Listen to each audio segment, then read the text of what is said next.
thank you so much for joining us for today's Casework Navigator webinar on navigating immigration casework.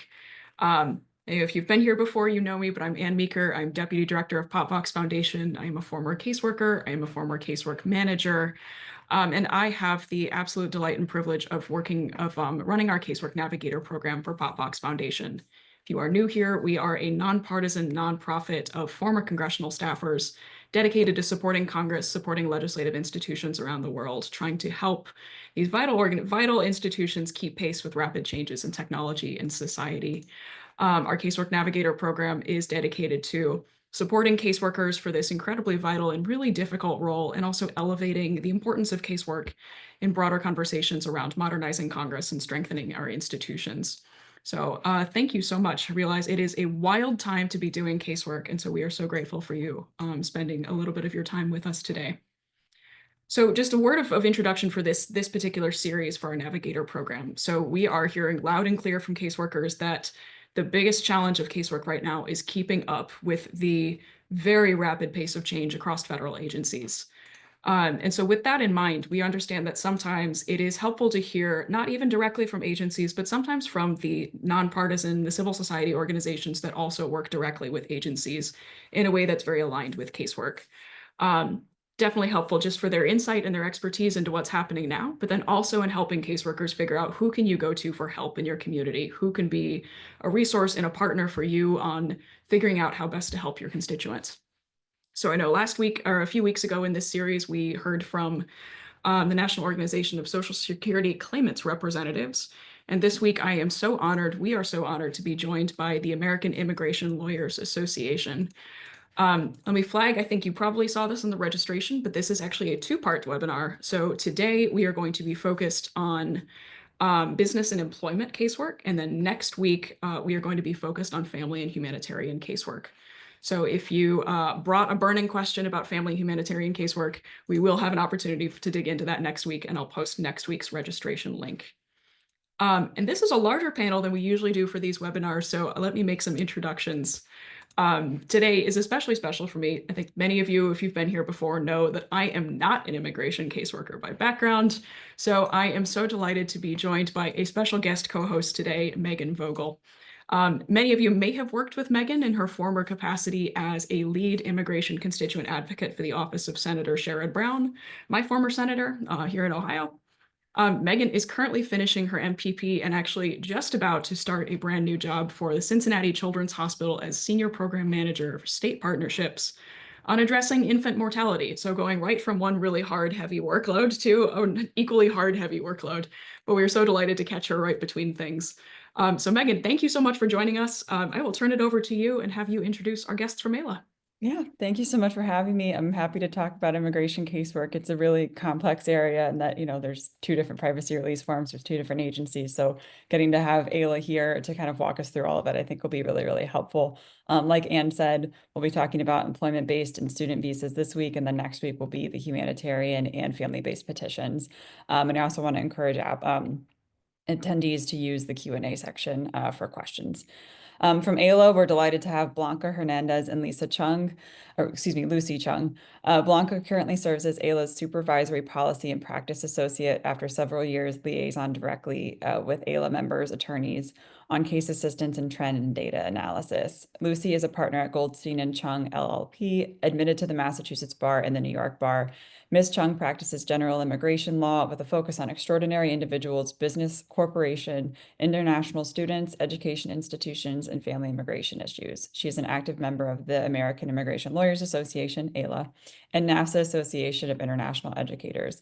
Ms. Cheung is currently the chair of the USCIS High Impact Adjudications Assistance Committee. Ms. Cheung was a member of the AILA National Scopes and Vermont Service Center Liaison Committee, as well as the AILA Distance Learning Committee. She was chair for the NAFSA ISSRP Travel Subcommittee and a member of the chair stream of NAFSA's Region X, which is New York and New Jersey. And now Lucy and Blanca will be presenting some information from AILA. Yes, thank you, Megan and Ann. It's definitely a pleasure to be here to join you all, and of course all the caseworkers out there listening. Apologies in advance. For some odd reason my voice is not the best today. So I will try to like get gulps of water here and there.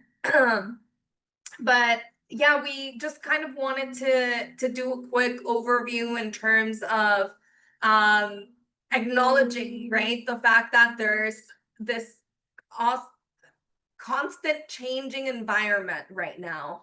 And so while casework probably before was already difficult, we are in a much more difficult situation with things that are constantly changing. And one of those changes is, of course, that congressional caseworkers are the current go-to for any caseworker or any casework related matter at this point. So you can consider it fortunately or unfortunately. So there's definitely a lot of work, but we also want to say that we are always happy to provide any kind of support that may be needed. You know, while at the moment AILA can't provide casework assistance, we are definitely also willing to provide support for whatever casework questions or issues pop up.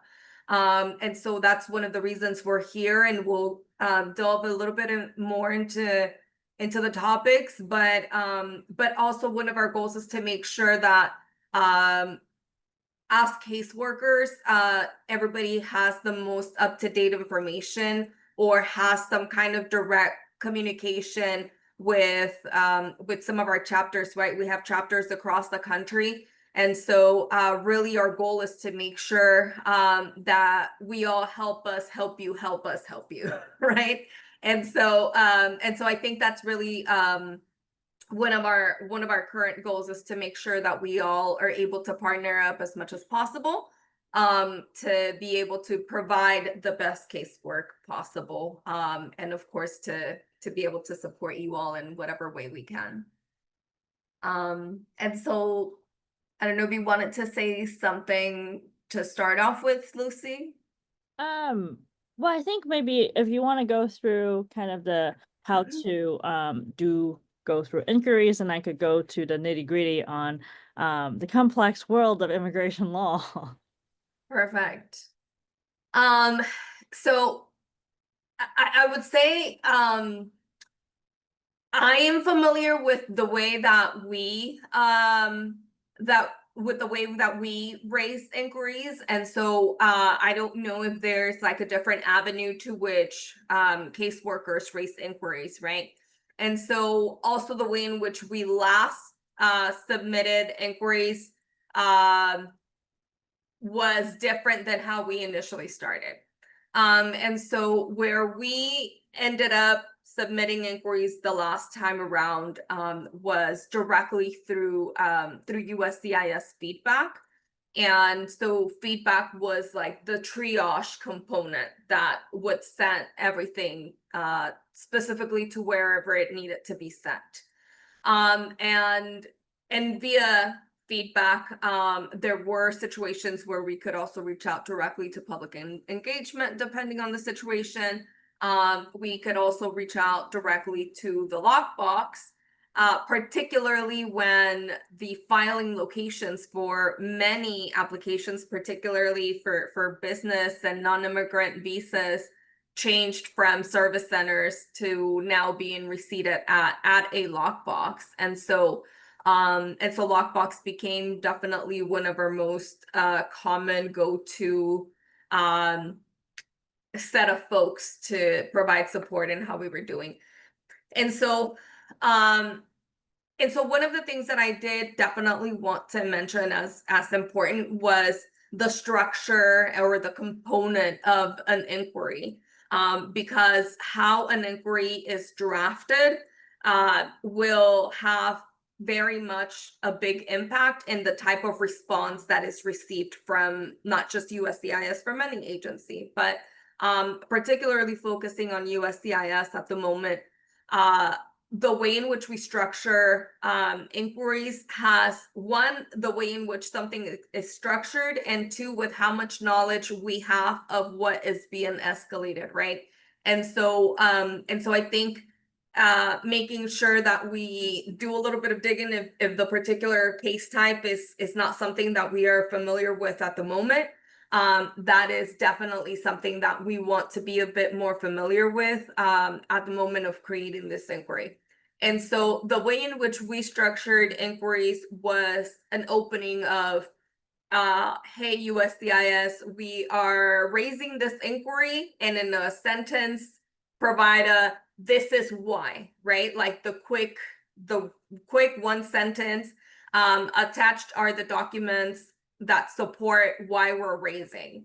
And then start off with, this is the description of the issue.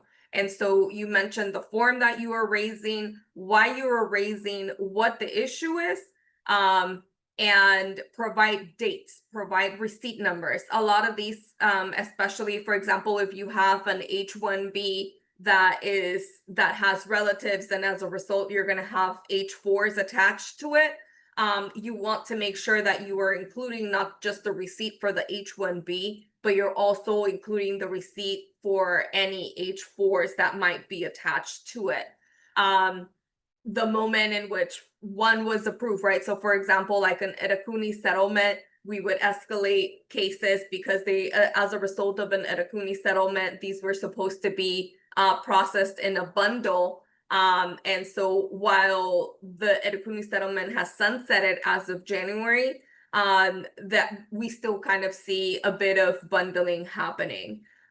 So the reason I mentioned this, it's because there was a lot of unbundling happening while the Edakuni settlement was in effect. And so we constantly had to raise the issue of, hey, this principal H-1B has already been approved, but it's been 4 weeks, and these other H-4s are still pending. And so that's why it's the importance of making sure that all receipts associated with the particular case, particularly the principal's case, are included. We, at the very bottom, we would ask in bold, this is what we are asking for you to do, right? And if there was any way that we could provide some kind of recommendation on how to improve the process moving forward, that would also be included as part of our ask. Particularly because one of the communication styles that we had with USCIS was not just to bring them complaints, hey, this isn't happening, hey, this isn't being done, but it was more of, hey, so we noticed this is happening, here's the issue that we see, and here's the recommendation that we provide in order to make this process easier, smoother, whatever the case might be.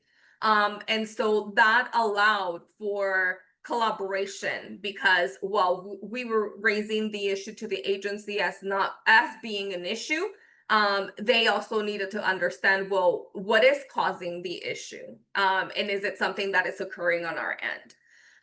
And so always making sure that the ask and any possible recommendation of how to improve or smooth the process is included. We usually did it in bold just to make sure it was not missed. And then, of course, any other information, please let us know. One issue that we saw constantly was we would receive responses that were either not answering what we had submitted or was only halfway answering what we had submitted. And so that lets us know that whomever was processing the inquiry also didn't understand what the case was about on their end. And so it's very important to understand that just because we've raised the inquiry once, it doesn't end there. There could be a set of additional follow-ups until something is achieved, right? Because at the end of the day, we are the advocate for not just the client, but for, at least on our end, the member. And in this case, like, you are the advocates for constituents, right? To make sure something is clarified. And so if at any given point we received a response that said, hey, we were saying apples, apples, apples, and all of a sudden we got like half an orange. It allowed us to say, hey, we're circling back. Like, thank you for your response. Like, thank you for the quick action. Just to clarify, this is the issue that we are attempting to notify you of here. And so we would further break down anything that needed to be broken down. And if needed, we would provide additional examples. And that was like a particular for case specific, right? When we were doing individual cases. You might at some point also see that you're receiving the same type of inquiry from like 50 individuals, and like 50 of your constituents will have the same issue going on. And so what we transitioned to that allowed us to better serve our membership, and I am assuming that this will also better allow to serve your constituents, is that we also collect trends. And so if we are seeing that something is happening to at least 10 people, we know that that is representative of at least 100 others. And so something that we also managed to try and format was a format of seeking examples. If we saw already like, hey, 5 reports of this same thing, that allowed us to say, you know what, we need more examples, because now we have determined that this is a trend and something is going on at the agency that should be resolved at a larger scale, not just for this like 1, 2, or 3 individuals. And so that very much allowed us to provide a higher impact of resolution to a higher number of affected cases. The other item I also wanted to mention was in relation to like, how is it that collecting trends is impactful, right? I think we are at a position, and in general, we've always been at a position where the information that we collect can at some point be beneficial to resolving an issue that might be occurring at the agency. And so one of the things that we at this moment realize, like, hey, if caseworkers at congressional offices are also seeing trends, are these trends something that you potentially may need to flag for your DC offices? And so if that is the case, is this something that, at any given point, if it is raised to a DC office, is this something that could become policy? Is this something that that your boss can look into to determine, okay, what is the bigger issue? And so that is definitely something that we, again, going back to the help you, help us, help you. And so in looking for a trend and making sure that particular major trends, especially when it's problematic trends, that these are being raised to DC offices so that they are aware. And so something that we saw recently when we did our National Day of Action, and a lot of DC offices were, people weren't aware that, for example, like CIS ombudsman existed, right? And so unfortunately that office right now has discontinued operations in recent weeks, but that was something that was very surprising to us, for example, considering that it was like a something that occurred because of Congress. And so I think making sure as caseworkers that you all are aware of the resources around you, not just of being familiar with the case types. And so there's definitely resources around you to make sure that you're able to provide whatever support is needed. And so at some point I'll jump back in, but I definitely want to send it over to Lucy to go more into the nitty-gritty of visa types that you all probably are a lot more eager to learn about. Hi, everyone. So I'm gonna actually do a summary, a quick short version of some of the basic concepts in immigration law. I think as everyone have seen and heard in the news, there are a lot of immigration term thrown around, and I think it makes it very confusing because I think sometimes even the news outlets are using the terms incorrectly.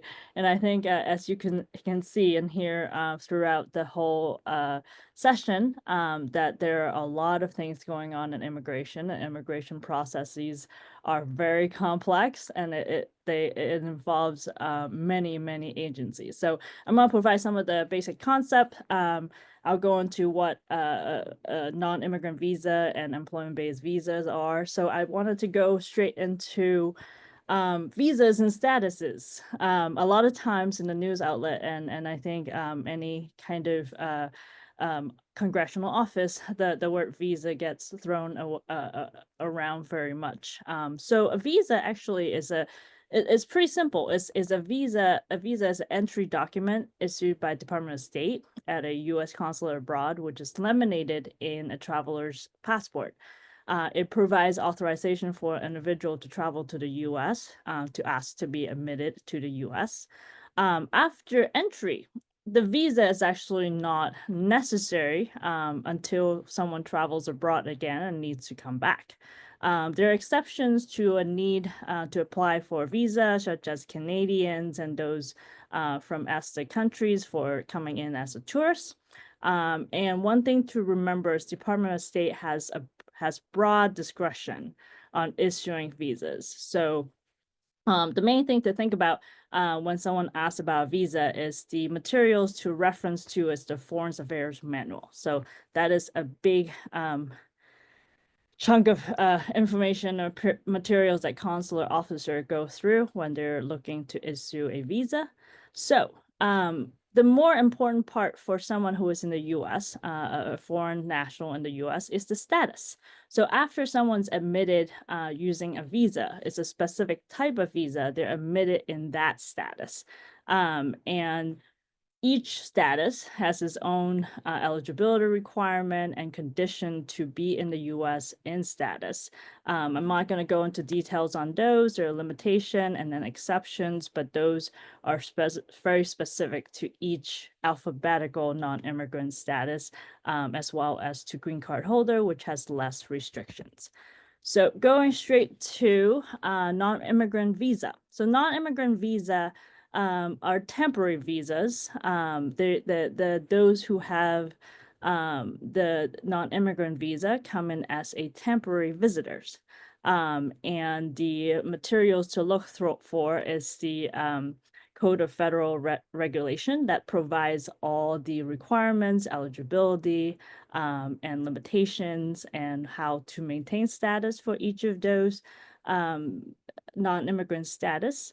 And I think that the main thing to think about is almost all the non-immigrant statuses goes with an alphabet.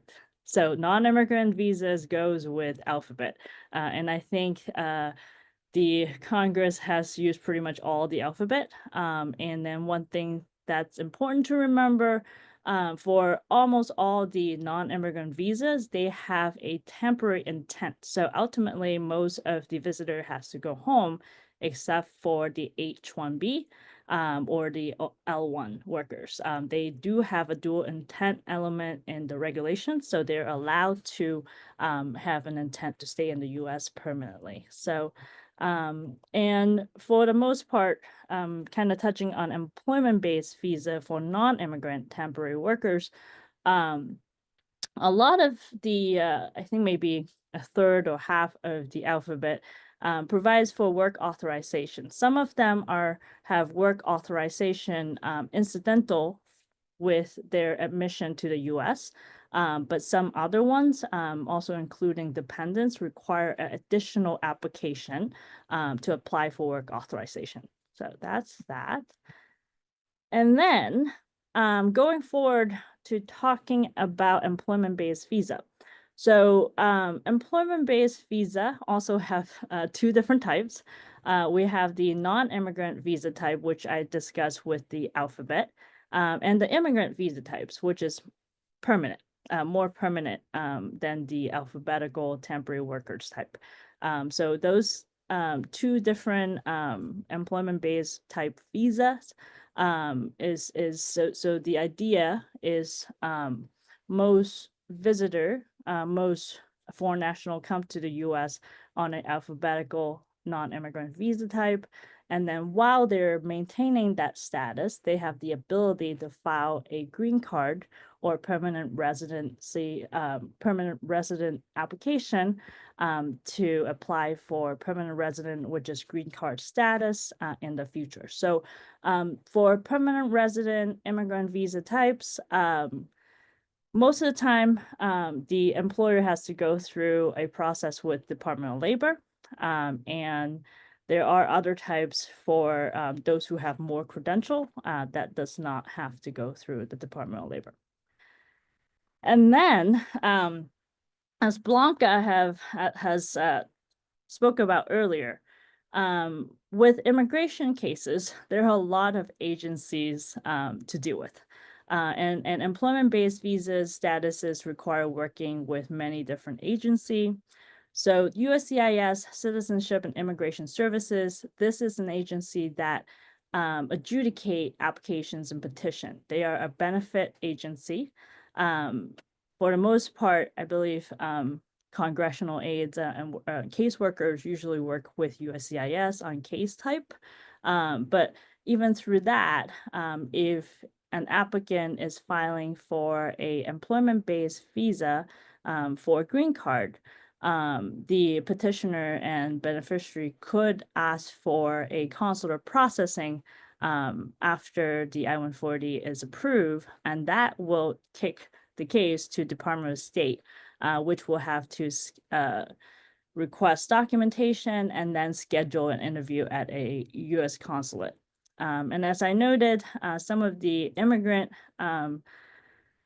petition requires working with Department of Labor, which is an agency that protects U.S. workers and the labor force. And for the Department of Labor perm process, labor certification process, the Department of Labor requires employers to do recruitment so that they could check the U.S. workforce. And then the two additional agencies that immigration cases go through with are ICE, which oversee the SEVP, which is the Students SEVIS program that we're hearing a lot about. And also the other agency is Customs and Border Protection. So ICE is more enforcement oriented, and CBP is the agency that is in charge of admission. And I wanted to quickly touch on what's in the news a lot the last month. So student F1 versus J1 visas. F1 and J1 are two non-immigrant status. They have a temporary intent that ultimately they have to go home. And the difference between F and J is when they're admitted as durational status versus other alphabetical non-immigrant status. They're usually admitted for a set period of time. Because I believe Congress, when putting the regulations together, they believe that it is difficult to determine the end date for a student finishing their course of study. So as long as a student on F1 is making progress on their program of study, they will not be out of status. Their end date is durational status, and they could continue to extend that if they're going to either a next level in education or another program. And then for F and J, they have their own work authorization issues. I'm not going to go into those specific. I think one thing to note for J1, which are for scholars and professors and temporary visitors, there is a 2-year home residency requirement for some who either has funding from their home country or from the US, or they're from a country that has a skill list. So that's something to kind of in the back of your mind have it if you're dealing with someone who is on a J1. So kind of touching on the news from the last few weeks. So as I said, ICE is the agency that is in charge of SEVP, which is in charge of the CVIS system, which was put in place to track students to make sure that their information is in a system, and that system usually is used by designated school official at each university, colleges, or education institution that are certified by SEVP. So in the last beginning at the end of March and early April, there were news that about, I think, up to 4,700 F1 students have had their CVIS record terminated because of an unknown issue. And forward a little bit more, the last week there were news that the CVIS records are being put back to active because of, believe, more than 20 to 40 lawsuits were filed on behalf of students, and ICE has posted a new memo during a court appearance that they are developing a new policy providing frameworks for termination, and at this point they are returning terminated CVIS record back to active for those terminated based on the National Crime Information Center finding. So at this point, I think it's good news for college, university, and international students who have had their CVIS record terminated. But I don't think this is the end of the story. But I think we will have to kind of keep track of it in this ever-changing immigration climate. I'm actually going to skip the RFE information so that we could keep going to the next section. I could come back if we have time at the end. I'm gonna send it back to Megan. That sounds great. And I think you both have kind of touched on this in different ways, and I think in my experience working with USCIS, we relied a lot on our local liaisons to get additional information, to kind of build relationships with them, to kind of make sure that, if we had questions that were process-based, or, if we had a form type that we didn't know what it was, we could call them. We also utilized uscis.gov/Congress, and that's congressional only, so that you could get additional information about cases. But, what advice would both of you have for, kind of learning more about this process, and then also too for offices that are just kind of getting their feet under them, that are brand new or that have brand new caseworkers? What advice would you have for them to kind of, and what resources would you suggest for them to kind of help in navigating this, pretty complex casework area? Yeah, that's a great question. So I know that some of our chapters already work with local caseworkers. And so the majority of our chapters have local conferences. And so they'll have year-round, they'll have several conferences. And because they already do have some kind or a really good communication with their local caseworkers, a lot of these caseworkers are invited to the conferences, right? And so AILA related conferences, whether it's annual conference at the national level or whether it's local conferences, provide workshops on like the alphabet soup visa. Like there are different tracks. There's some that are non-immigrant employment based, some that are just family humanitarian. And so it would be really good. That's what, again, right? I continue to go back to the help you, help us, help you. And so I continue to push a lot of our chapters to reach out to offices to make that connection.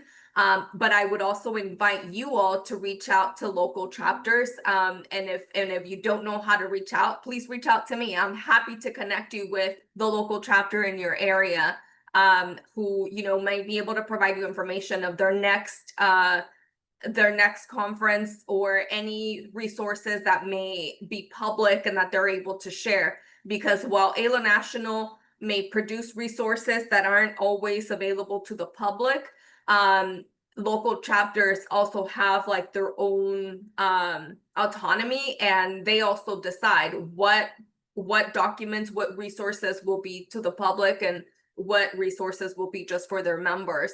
And at the end of the day, I strongly believe that if a resource that could help them help their clients is something that they can share with you, they'll be more than happy to do so. So please, if there's anything that I can ever help you with, connect you to one of our local chapter liaisons, I am more than happy to be that middle person in the meantime. And you both have kind of touched on the language too that Ayla uses to submit inquiries to USCIS. And since caseworkers aren't immigration attorneys, when we submit inquiries to the USCIS portal, often the language and terminology that we use is different because we can't make a specific request. So do you have any kind of recommendations on how you would tell caseworkers to submit inquiries to USCIS through the USCIS portal? So that was a question that I think I wanted to know from caseworkers, like, where do you all submit the inquiry, right? Because I know where we would submit it as an individual organization. And so I'm not aware if as congressional caseworkers, you have a different avenue. And so for us, it was, again, raising it depending on the type of case it was, will depend on where we raise it. And so I wanted to also learn from you all, is that the same way you operate? Or is there a, one particular channel that you go to? Because that'll also help us determine, okay, is it something that they're going to be able to help with? Should we just send the constituent directly to USCIS?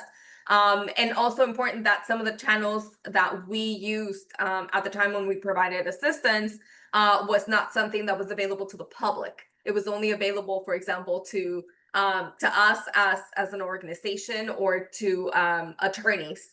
And so it wasn't open to somebody who did not have legal representation. And so that's when definitely as constituent serving services, like that's something that you all provide, but is it being raised to the same channels that we are? I think, and this is just based off of my experience as well, but utilizing, so all immigration caseworkers have to go through the USCIS portal to submit congressional inquiries. And I hope I can't pull it up right now, but the USCIS portal, you typically have to put the petitioner, beneficiary's name, their date of birth, their address, their phone number, everything in, and then the form type, the receipt number, and then a kind of a brief description of what's going on with that case. And I think it is helpful because, like I said, immigration caseworkers can't, provide legal advice. We can't request specific things. So I think just putting in as much information as possible from the constituent is really helpful so that USCIS can understand the full breadth of what the issue is that the constituent is experiencing. And a lot of times when I would submit inquiries, I would still put the receipt number in the case description. I would still put, the person's full name and everything like that, just so they had everything that they could look at it in one fell swoop and then also get back to us as soon as possible. And if there was something that was a specific issue that, they had submitted a response to a request for evidence or to a notice of intent to deny, so an RFE or a NOID, we would say, hey, they submitted this on this date and they haven't heard back, or, is there additional information that they need to provide, something like that, so that USCIS could know what the specific question is and answer it appropriately. Right. I think we very much operate on the same way, minus there's no portal that we use. It's just a direct email. And so, like I mentioned, the breakdown of how we submitted an inquiry, it's very similar. I think the only difference is in terms of like how we order some of like parts of the inquiry. And this may be like jumping into the next section a lot, but one of the most common issues that we saw when we were providing case assistance, we generally requested that our members had already requested assistance. First, the requirement always will be, you must reach out to USCIS first. They need to have the opportunity to provide some kind of response, right? If they didn't, then we would ask that members then reach out either to a congressional office or to the CIS ombudsman. If that didn't provide any resolution, then they would come to us unless it was an urgent matter. And so the way in which we make sure not only that we gathered the case information, but that we also collected any kind of response communication that they've had with another office to help us determine why did the issue not get resolved at that stage. And so that would allow us to figure out or analyze, okay, these are steps that perhaps were not taken, or maybe something wasn't explained right.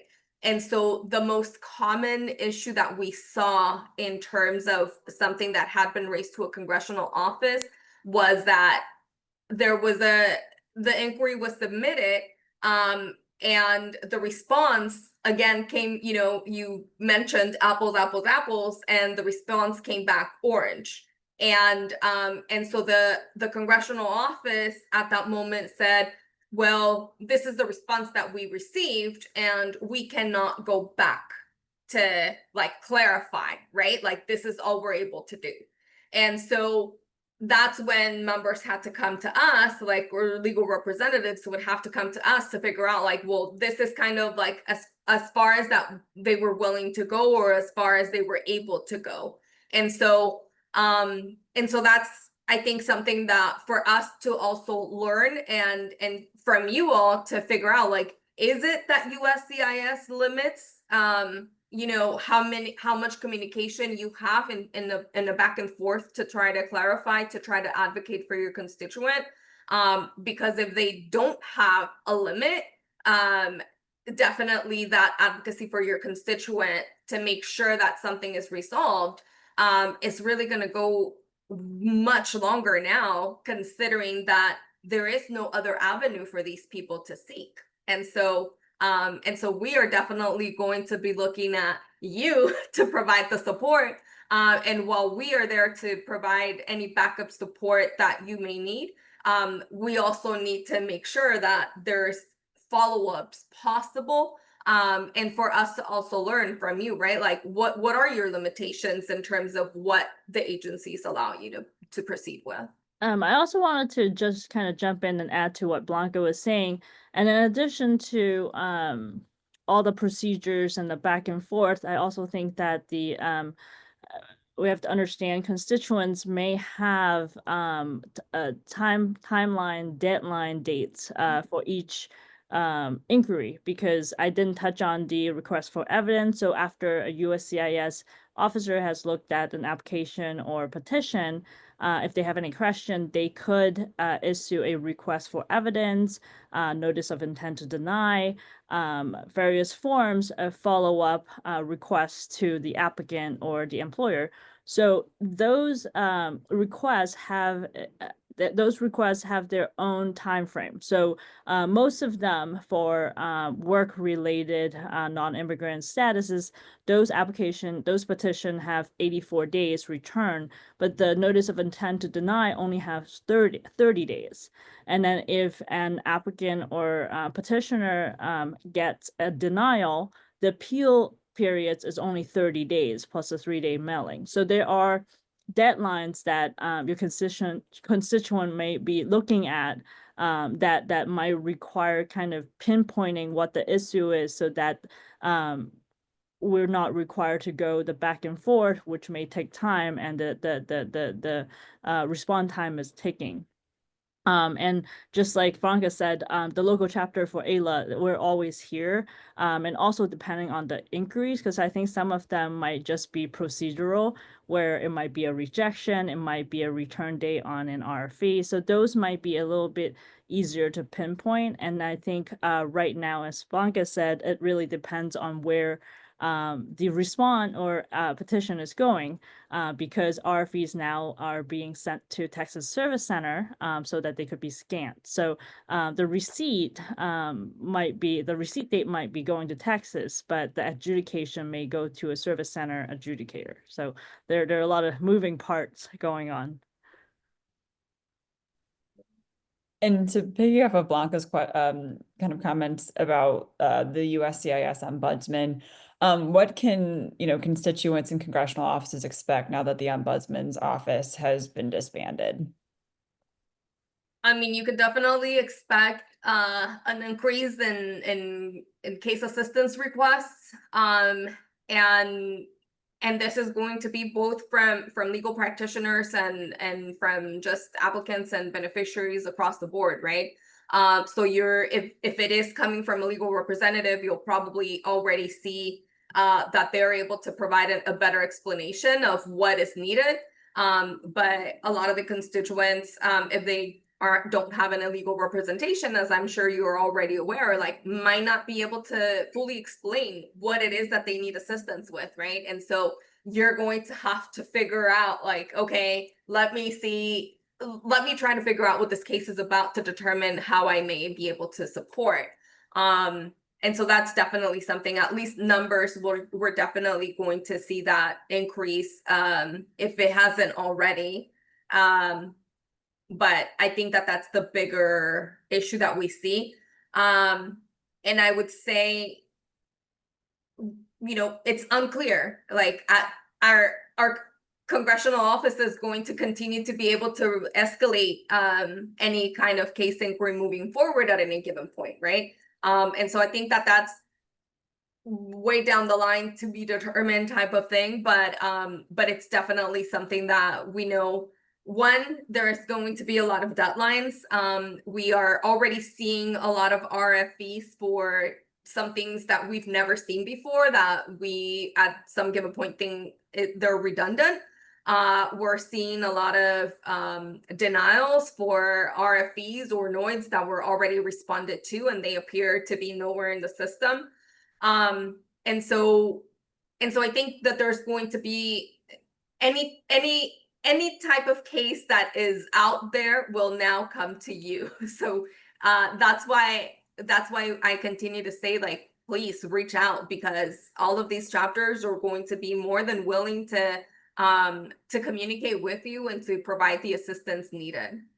And also, I think, as Blanca was saying, your constituents may not have legal representation. So a lot of time, I think constituents or even just clients, prospective client calling, they have their idea what's relevant. So there might be a lot more, I call it peeling an onion. So you kind of have to kind of get the outside and then get the relevant information to it, an application or petition, and whatever action they're being taken by USCIS, and then you have to go from there. So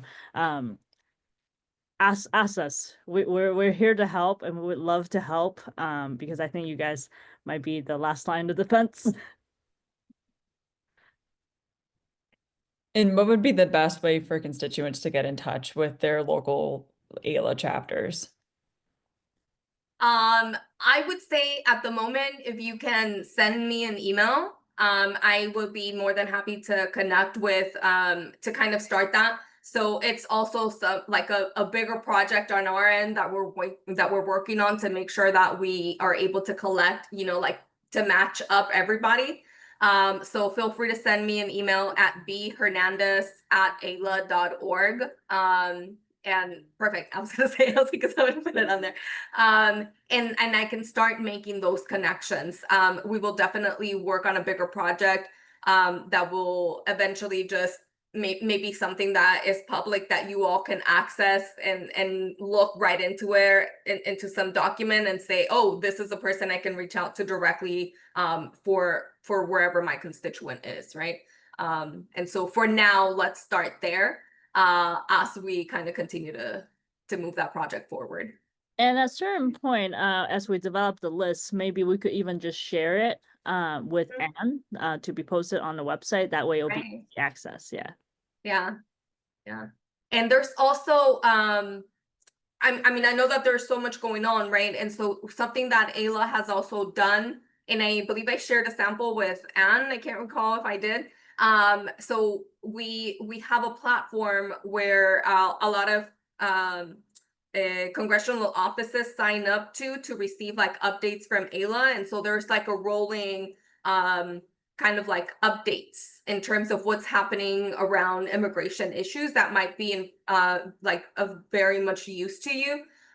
So if you haven't signed up or if you're not already receiving that, also let me know and I can connect you to the person on our team who's in charge of signing you up to those.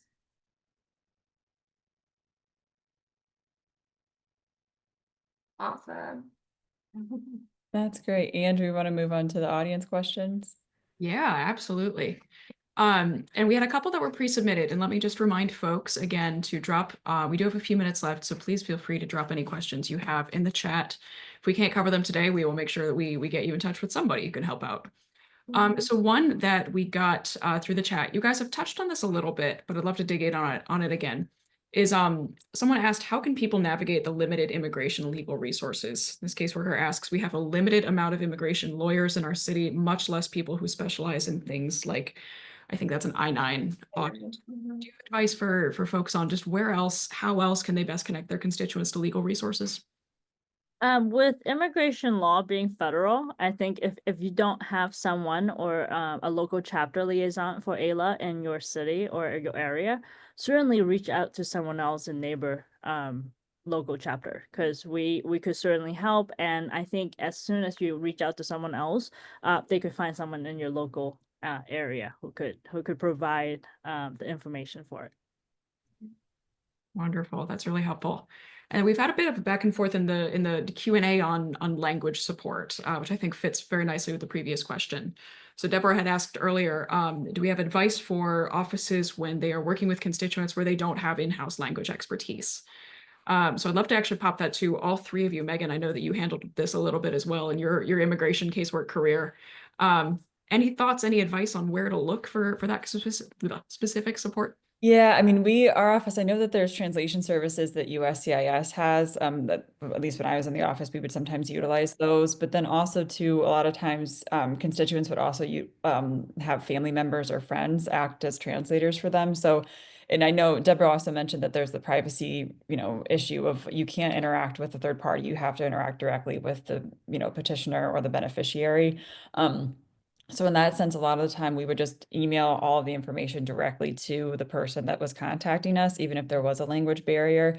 And then they could work with somebody that acted as a translator for them to fill out the privacy release form.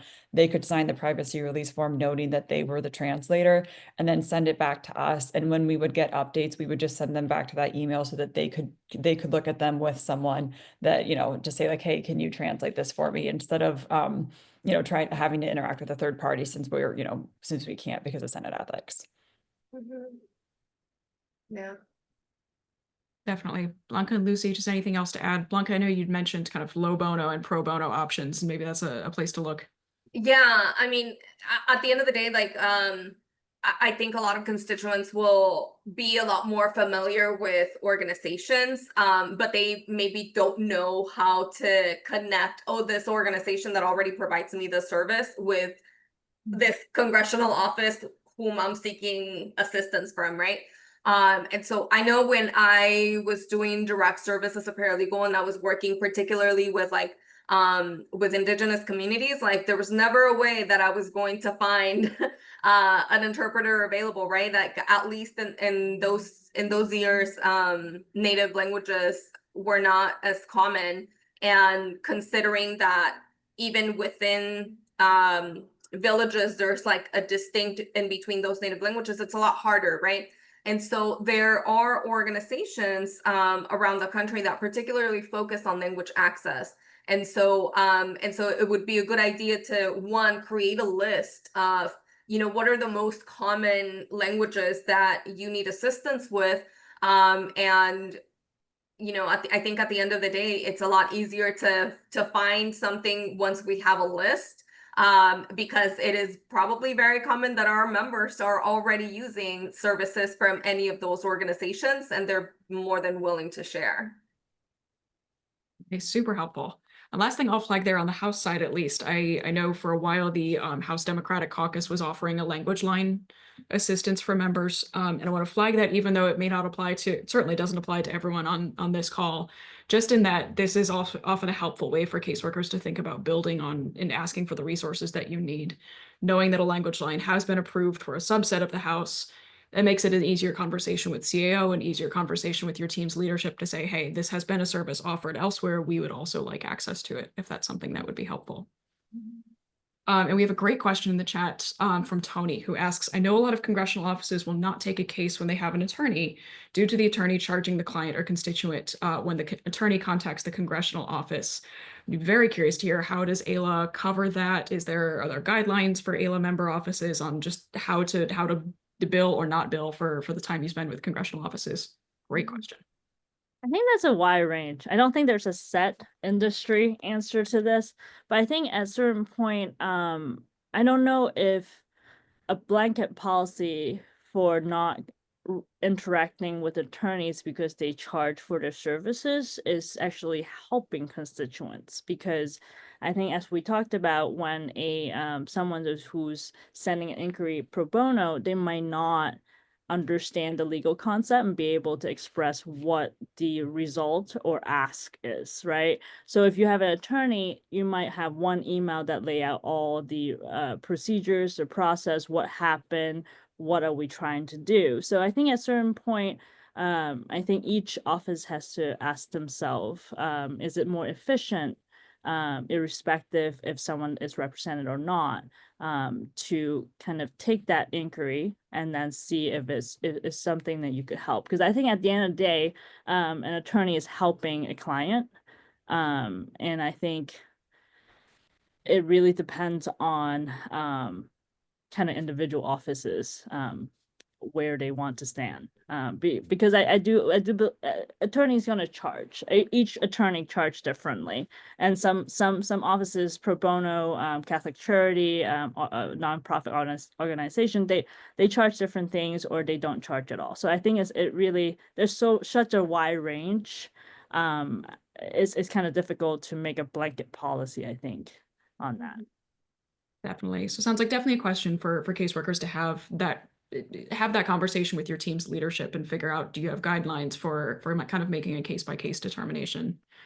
I know for my former team, at least in the VA space, when we were working with a constituent who it seemed like maybe they were being taken advantage of by a local group that was charging them to send inquiries to us, we always made sure to reach out directly to the constituent and just explain the services we offer are free of charge for constituents. Do with that information what you will if you'd like to work with us directly or prefer to work with the advocate that you were paying. Exactly. I think there are bad lawyers out there, but it's one of those things where it's hard to just say no blanket, none at all. And I do think there's notarials, there are non-lawyers. They're just, every industry there are people taking advantage of clients, applicants. Definitely.